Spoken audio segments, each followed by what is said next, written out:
Welcome everyone, this is Cheech here from Chicharito. Well, it's been a long hiatus since I've been speaking on my channel. Well, I'm making a comeback this time. Anyhow, let's get onto the video. So for today, I'll be talking on financial goals. I'm pretty sure everyone has goals in their life, be it like a personal one, a financial one, a relationship, things like that. But on financial, I'm pretty sure a lot of you would have, your own goals. For example, there is a picture here, getting out of debts, settling, your PTPTN loan, your car loan, house loan, things like that. Having an emergency fund. So basically having a bunch of savings in your bank account or even, holding cash. The third one, finding extra income. So this could be, passive income generated from probably you doing a business like a side business or from something else. Having insurance, basically ensuring that you are protected and covered, with a medical card, a life plan, and etc. Last one will be planning for retirement. So yeah, there's like 5 things here in this list of goals here, which I just dug out of Google Images somewhere. But what I want to focus on today is the fifth one here, which is planning for retirement. I think this one here is often ignored, especially for fresh graduates like us who just entered the work scene where we don't really have a clear target of what we want to achieve. Like we always hear people talking about, join me in this business or this investment, you have to earn this X amount of returns, percentage, things like that. But does it actually tally with your final goal? Have we actually figured out what this goal is going to be, like what this amount is, what's the percentage increment that we need to achieve this goal? So yeah, will this goal be a short-term or long-term one? Well, of course, it's a long-term one, right? So therefore, we're gonna focus on the very, very long term. So this will be the time where you will be retiring in the very distant future, which is possibly at the age of 50s to your 60s. So a lot of people talk about retirement, but how do you quantify this retirement goal? The amount that you need. How much will you be spending after retirement every year as well to ensure that that amount is sustainable for you till you die? So 4 steps here. So yeah, before I go on with these 4 steps here, I just want to point out that actually I should work on these steps with a colleague or a friend of mine called Zen Lim.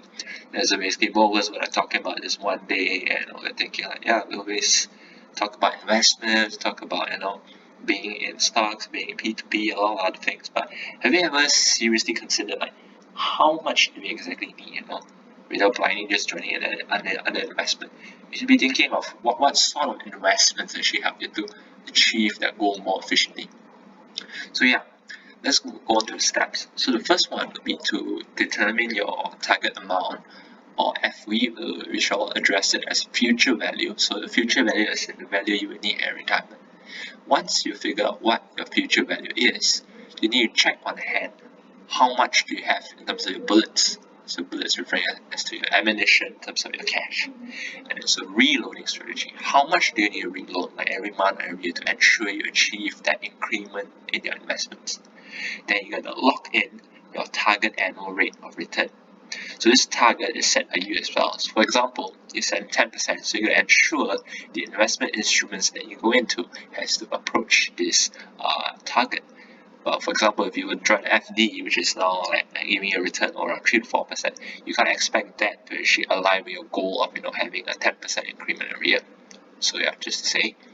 And after you've locked in your target and having how much bullets on hand, and to put it, you've already considered that, it will be coming to reloading them with discipline and ensuring that this is done by based on what you've said earlier, like every month, every year, and so on. So yeah, let's move on to the Excel sheet that me and my friend Zen actually took some time to actually craft it. So technically, to be fair, he came up with 80% of it, whereas I was like the one proofreading it, experimenting around it to see where I can improve, tweak, to make it more user-friendly for people like you and me. So without further ado, let's go through. So as a whole, this tells you how much that you would need to actually pump in or invest money to ensure that you achieve that retirement goal of yours. So back to the 4 steps which was mentioned earlier in the slides. So the first one was to determine your target amount or future value. So for this slide itself, they actually inputted some formulae. So basically, if you start at the current age, so take for example myself, so I'm 26 this year. So what age do I retire at? I'm retiring at 55. Well, that's my rough plan for now. That's, I think, the general age that people retire at. And how long they expect themselves to live till? If I'm not mistaken, Malaysian males live on average to around their 70s, I think. But let's just be optimistic, in case we need more money. So 35. What's your yearly expenditure now? So for this one, in my case, mine's around 3,000 every month.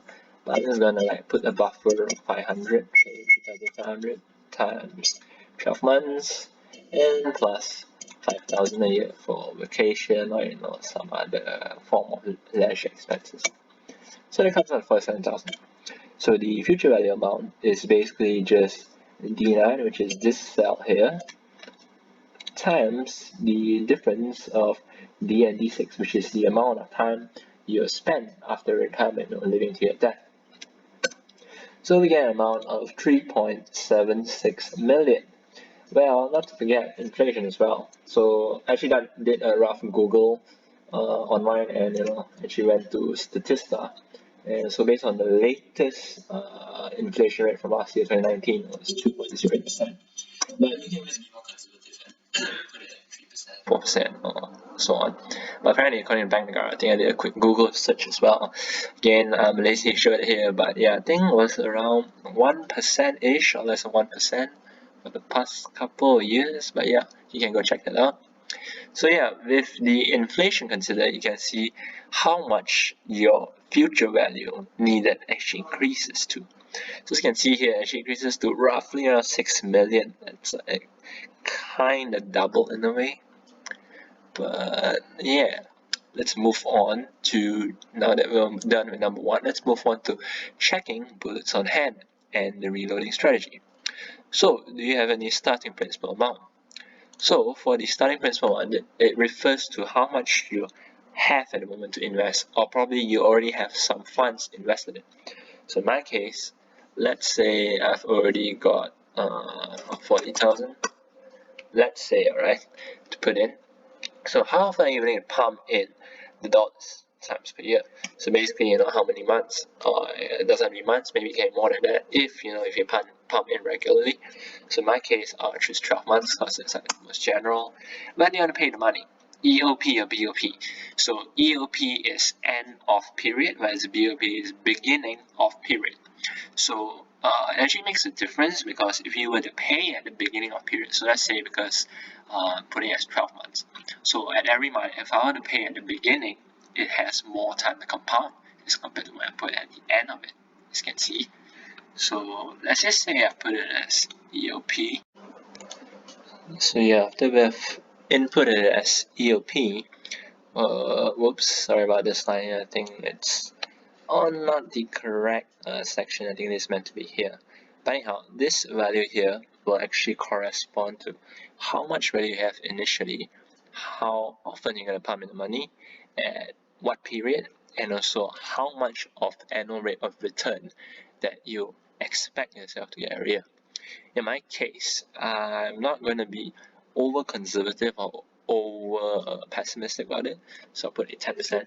So for info, 10% is like roughly around 3.33 times the FD rate, and FD rates are usually used as the benchmark, since they are one of the investment tools out there with one of the lowest risks. Yeah, FDs do not come with zero risk; they still come with a certain somewhat risk.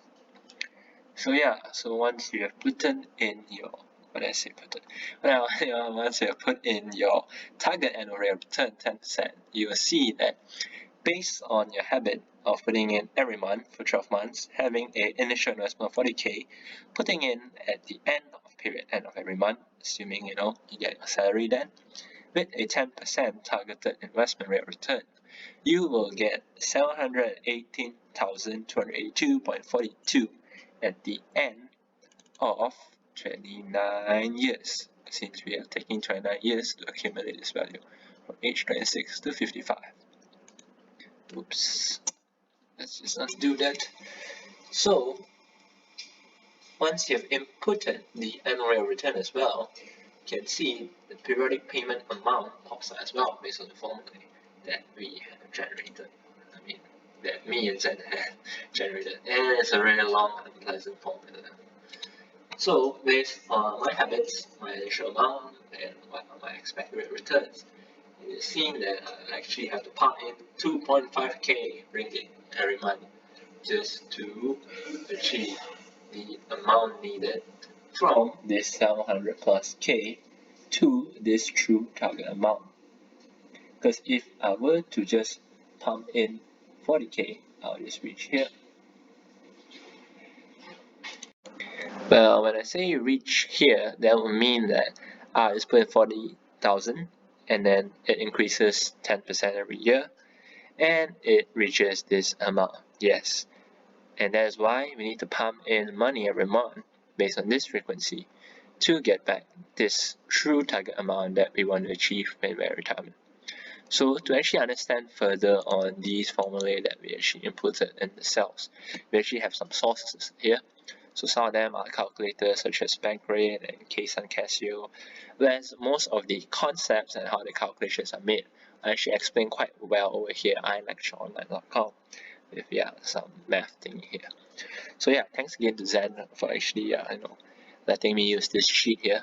Actually quite grateful for him, and allowing me to do this recording as well. Hope this thing has been useful to you. I'm going to upload the link, actually provide the link down in the description box. So make sure to keep a lookout for that. I'm just gonna share it on my Google Drive. So that's it for now. So if you think you like this video, subscribe and also give it a like. Thanks for watching.